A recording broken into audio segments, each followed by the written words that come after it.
Milioneri e kishte pushuar nga puna ish punonjësen e tij 5 vjet më parë, derisa një ditë e gjeti përballë një shtëpie të braktisur, dhe ajo që fshihej aty brenda vlente më shumë se gjithë perandoria e tij. Eduard Cavalcanti ishte një njeri që kishte gjithçka që parat mund të blinin: kompani të fuqishme, makina luksoze, një rezidencë madhështore dhe një emër që përmendej me respekt në çdo cep të qytetit. Jeta e tij ishte ndërtuar mbi marrëveshje milionëshe, shifra të mëdha dhe fitore të njëpasnjëshme. Megjithatë, atë mëngjes, ndërsa po udhëtonte drejt zonës rurale për të mbyllur blerjen e një ferme tjetër të shtrenjtë, ai mori një kthes të papritur në një rrugë me dhe. Sa po makina u afrua, sytë e tij u ndalën te një figurë që qëndronte pranë një shtëpie të vjetër, pothuajse të rënuar, buz rrugës. Ishte një grua me rroba të konsumuara, që mbante në krah një fëmijë të vogël.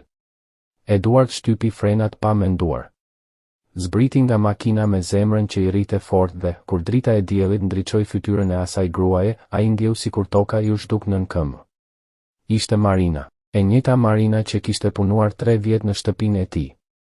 Marina që nuk kishte munguar asnjë ditë, që kujdesej për çdo cep të rezidencës me një përkushtim të rrallë, sikur ajo shtëpi të ishte e saj. Gruaja që ai e kishte lënë të largohej 5 vjet më parë, pa e pyetur asgjë, pa u interesuar se çfarë do të ndodhte me të pas asaj dite.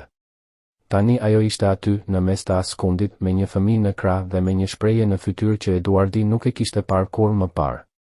Fëmia duke i sëmur, faqet i kishte të skuqura dhe trupi i dridhej lehtë nga ethet. Marina e shtrëngonte fort pas vetes, ndërsa në sytë e saj lexoi lodhje, frikë dhe një dorëzim i heshtur. Ishte shpreha e dikujt që kishte humbur gjithçka dhe nuk kishte më asgjë për të humbur. Eduardi qëndroi i ngrirë për disa çaste, me një dhimbje të pashpjegueshme në gjoks. 5 vjet kishin kaluar pa e menduar emrin e saj as edhe një herë. 5 vjet luks, rehati dhe fitore, ndërsa Marina kishte zhdukur nga jeta e tij sikur të mos kishte ekzistuar kurrë. Ai bëri një hap drejt saj, pastaj edhe një tjetër. Kur Marina ngriti sytë dhe e njohu, ajo nuk bërtiti dhe nuk u përpoq të largohej. Vetëm e shtrëngoi fëmijën më fort dhe ktheu fytyrën më njan, si dikush që e kishte mësuar se prania e disa njerëzve sillte vetëm dhimbje. Por ajo nuk e dinte se ajo shtëpi e vjetër fshehte një sekret të madh, një të vërtetë që dikush kishte bërë gjithçka për ta mbajtur të fshehur. Dhe ajo e vërtet vlente më shumë se të gjitha kompanitë, tokat dhe pasuritë e Eduardit.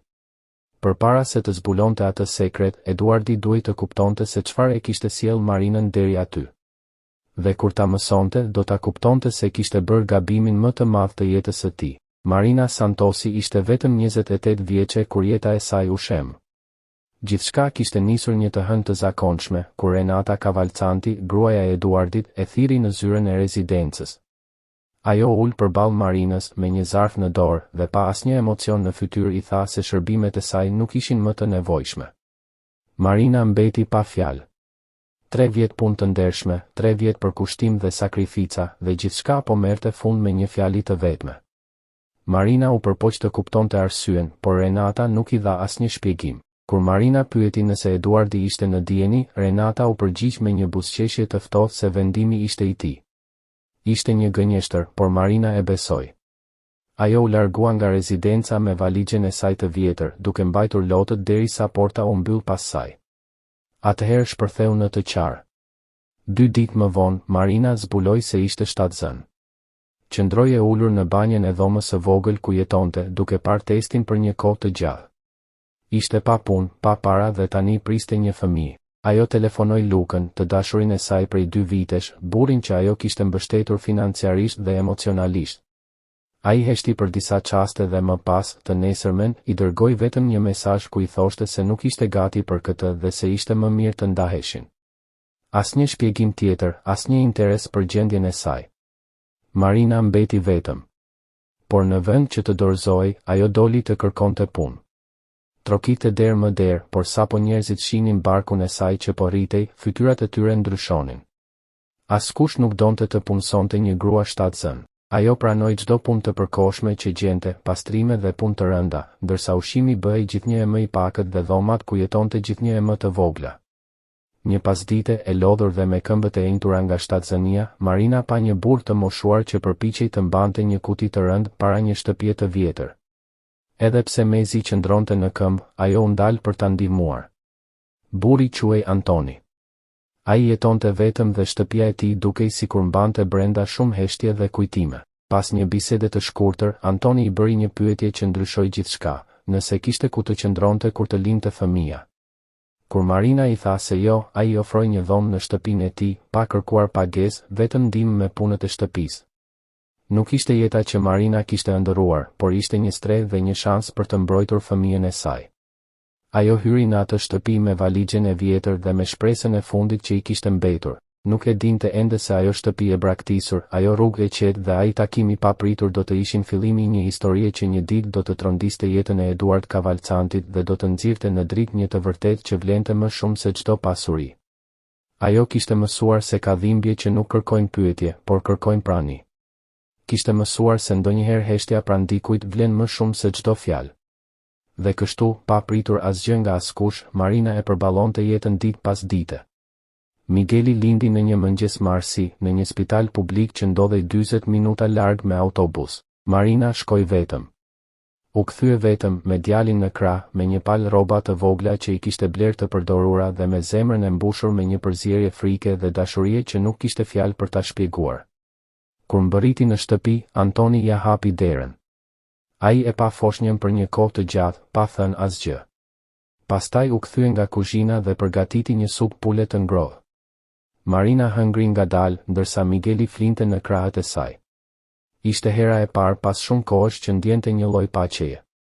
Muajt që pasuan ishin të vështirë. Marina kujdesej për shtëpinë, gatuante, pastronte dhe e ndihmonte Antonin me gjithçka që trupi i tij i lodhur nuk e lejonte më ta bënte. Ai nuk fliste shumë, por shikonte gjithçka. Kur vërente se qumështi po mbaronte, blinte edhe një shishe tjetër pa thënë asgjë.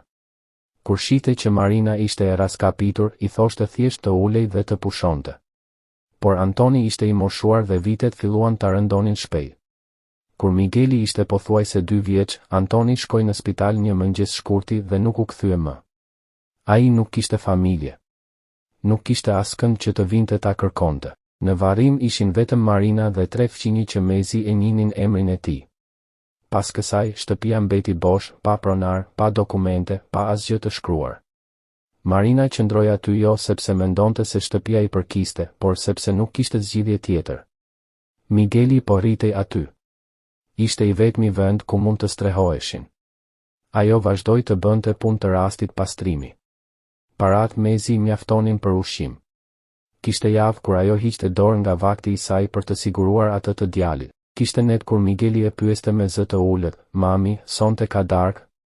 Dhe ajo buzëqeshte dhe thoshte po, ndërsa brenda lutej që të gjente ndonjë punë të nesërmen. I ftohti hynte nga të çarat e shtëpisë. Një dritare kishte rënë dhe Marina e kishte mbuluar me karton. Drita elektrike ishte ndërprer, por ajo vazhdonte të duronte. Sepse Marina Santosi Silva kishte diçka që askush nuk kishte arritur t'ia merrte gjatë gjithë atyre viteve, ajo nuk dorëzoi. Nuk dorëzoi për Miguelin. Ai ishte forca e saj. Një pasdite, ndërsa po fshinte dyshemen e shtëpisë, këmba e saj goditi një dëras të lirë në dyshemen e dhomës së ndenjes. Një kuti e vogël prej druri u shfaq poshtë saj. Marina u ul, e preku, ndjeu peshën e saj dhe e vendosi përsëri në vend. Nuk ishte e saja. Nuk donte të prekte gjërat e Antonit, nga respekti për të. Nuk e dinte se ai gjesti heshtur, ajo zgjedhje që askush nuk e pa, do t'ia ndryshonte jetën përgjithmonë. Në të njëjtën javë, disa kilometra më larg, një makinë e zezë po kthehej në një rrugë me dhe. Eduard Cavalcanti kishte dalë herët në mëngjes për të mbyllur blerjen e një ferme tjetër. Ai e njihte mirë atë zonë. Kishte ardhur shumë herë aty kur ishte fëmijë, me të atin. Kur e pa shtëpinë, diçka i tërhoqi vëmendjen. Fillimisht pa ndërtesën e braktisur, pastaj pa gruan përpara saj. Ai shtypi frenat. Pa një grua të dobët, me një fëmijë në krah dhe një shprehje në fytyrë që tregonte se ajo situatë nuk ishte diçka e përkohshme. Ai zbriti nga makina dhe, sapo u afrua, emri i erdhi në mendje para se të arrinte të mendonte. Marina. Ajo ngriti syt, qëndroi e palvizur për një çast dhe pastaj i uli përsëri, duke e shtrënguar djalin, sikur mos ta shikonte, Eduardi do të zhdukej. Mirëmëngjes, Eduard, tha ajo me një zë të qetë, të fortë, zëri i dikujt që kishte mësuar të mos tregonte dhimbjen. Ai është i sëmur, tha Eduardi, duke parë fytyrën e Miguelit të skuqur nga ethet dhe frymëmarrjen e shpejtë. Ne jemi mirë, u përgjigj Marina. Eduardi hodhi syt nga shtëpia, dritarja e mbuluar me karton, dera e shtrembër, toka e zhveshur.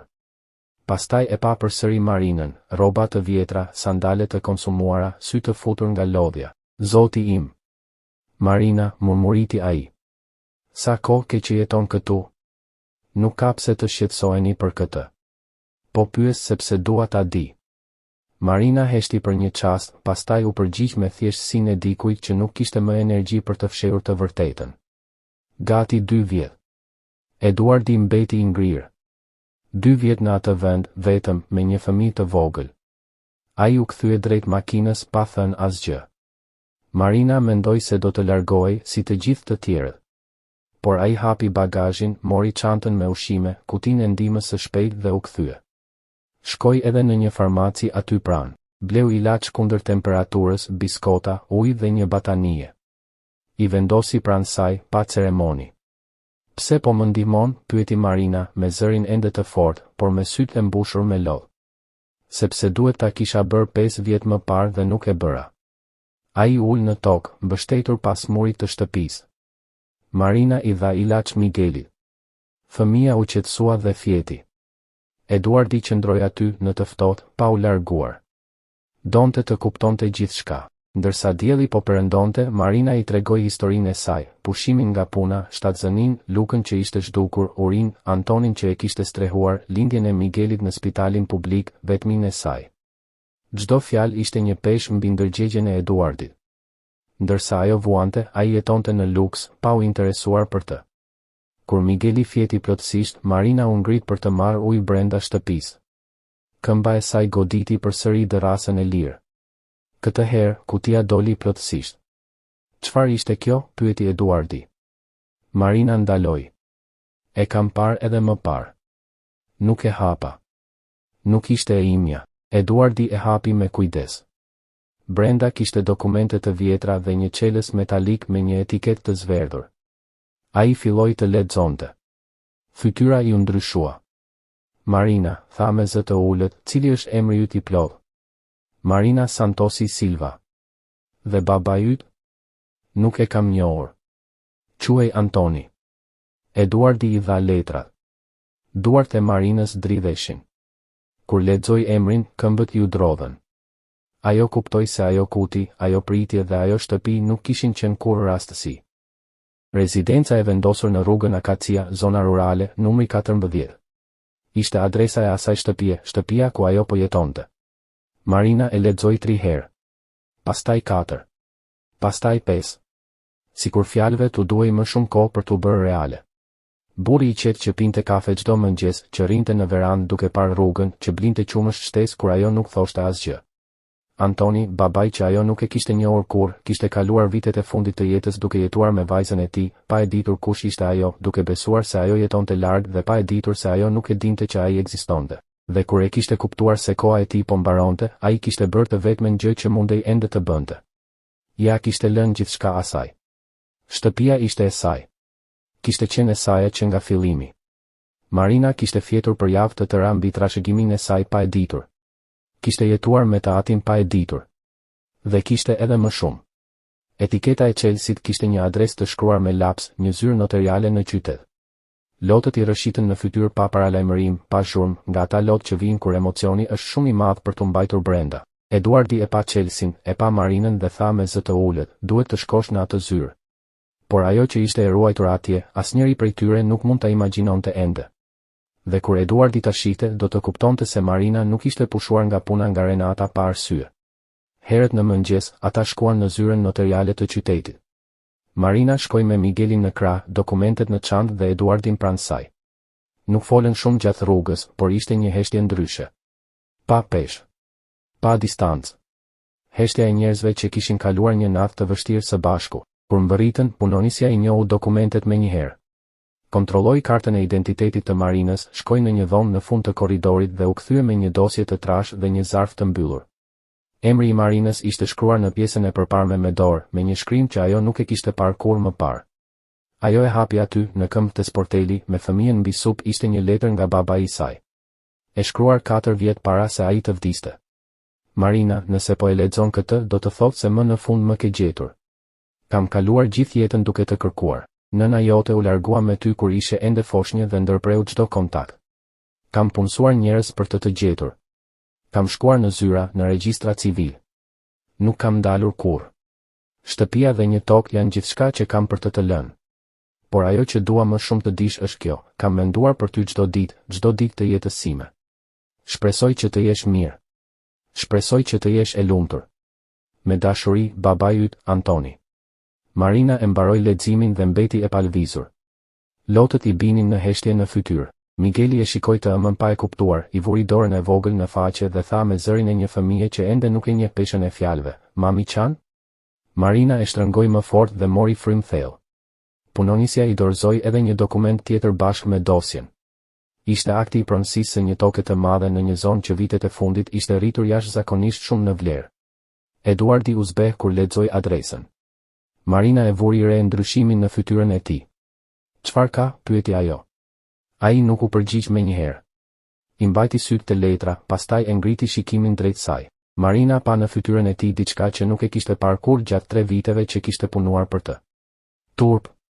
Një turp i thellë, i qartë, i atij që sapo kishte kuptuar se gjithçka kishte qenë një mashtrim i orkestruar nga gruaja e tij. Ajo tokë ndodhej pranë një projekti të madh të grupit Cavalcanti. Një projekt që kishte ngecur për 2 vjet për shkak të një pengese ligjore. Një tokë fqinje pa trashëgimtar të njohur. 2 vjet takime, para të ngrira, plane të bllokuara. Ata e donin tokën për të ndërtuar një kompleks luksoz. Dhe Renata, gjithmonë duke thënë se toka ishte e pastër, se nuk ishte trashëgimtar, se një avokat kishte konfirmuar gjithçka, se gjithçka ishte e lirë për të vazhduar ndërtimin. Eduardi hapi celularin aty për aty. Kërkoi emrin e avokatit. Gjeti shkëmbimin e mesazheve që nuk kishte menduar kurrë t'i lexonte më parë, sepse i besonte gruas së tij. Kam gjetur indicie për një trashëgimtare të gjallë. Emri është Marina Santosi. Pres udhëzime. Përgjigjja e Renatës të nesërmen, injoroje. Sigurohu që nuk ka regjistrime aktive. Kjo trashëgimtare nuk është më e gjallë. Eduardi mbeti me celularin në dorë, pa mundur të fliste. Renata e dinte që nga fillimi. E dinte që trashëgimtarja ishte Marina dhe, në vend që të bënte gjën e duhur, e kishte pushuar nga puna. Kishte paguar një avokat për të heshtur.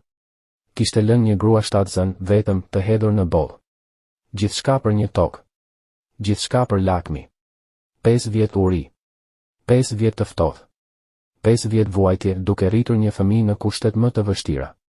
Eduardi e futi celularin në xhep, ende i tronditur. Pikërisht në atë moment, dera e zyrës notariale u hap. Ajo që ndodhi më pas, Marina nuk do ta harronte kurrë. Zhurma e takave të larta të Renatës u dëgjua mbi mermer para se ajo të shfaqej. Ajo hyri siç hynte gjithmonë kudo. Me syzet e errëta, buzëqeshje që vinte para fjalëve, me atë prani të dikujt që nuk kishte pasur kurrë nevojë të kërkonte leje për asgjë. Ajo u ndal kur pa Eduardin. Buzëqeshja ju zhduk kur pa Marinën pranë tij. Zgjati më pak se një sekondë. Pastaj e rimori veten aq shpejt sa një sy i pavëmendshëm nuk do të kishte vënë re asgjë. Por Marina e pa. Dhe Eduardi gjithashtu. Eduard, tha Renata duke ju afruar. Çfarë surprize. Mendova se ishe duke mbyllur blerjen e fermës. Çfarë bën këtu? Pastaj e pa Marinën nga kokat e këmbët me atë shikimin për buzës që ajo e njihte aq mirë. Edhe me këtë pastruese pranë teje? Pastruese, tha Eduardi me një zë të ftohtë. Qetësohu. Kjo grua është pronarja e tokës që the se nuk kishte trashëgimtar. Renata qeshi shkurt. Dashuri, nuk e di për çfarë po flet. E di shumë mirë, tha ai. Kam dokumentet. Kam aktin e pronësisë, letrën e babait të saj dhe mesazhin e avokatit tën. Çdo gjë. Buzëqeshja e Renatës u shua plotësisht. Kjo nuk është siç duket, tha ajo. Është pikërisht ashtu siç duket, u përgjigj Eduardi. Ti e dije. Dhe për të mos negociuar, e pushove nga puna. Një grua shtatzën. E le në heshtje për 5 vjet. Renata u kthye nga Marina me një vështrim të mprehë. Çfarë i the? Marina e mbajti shikimin e saj. Asgjë që nuk ishte e vërtetë. Unë as nuk e dija që toka ekzistonte. Unë thjesht jetova siç munda. Ai ka kopje të gjithçkaje që nga kjo mëngjes. Toka i përket Marinës. Projekti do të rinegociohet nga e para. Dhe ti do të shpjegosh në një seancë gjyqësore pse largove nga puna një punonjëse shtatzën pa asnjë arsye. Ke paguar për të fshehur një trashëgimtare, kjo është vjedhje. Dhe e le këtë grua për 5 vjet pa asgjë, ndërkohë që ajo që ishte e saj siguronte edhe më shumë para për kompaninë tonë. Ai bëri një pauzë të shkurtër dhe shtoi me një zë edhe më të ftohtë, se pushimi nga puna kishte qenë vendimi i tij personal.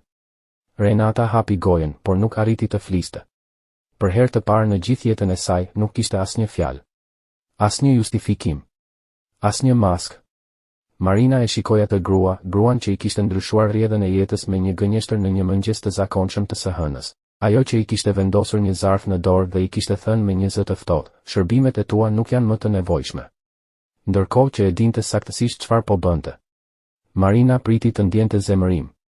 Priti atë nxehtësinë në gjoks, atë dëshirën për të nxjerrë gjithçka që kishte mbajtur brenda për 5 vjet.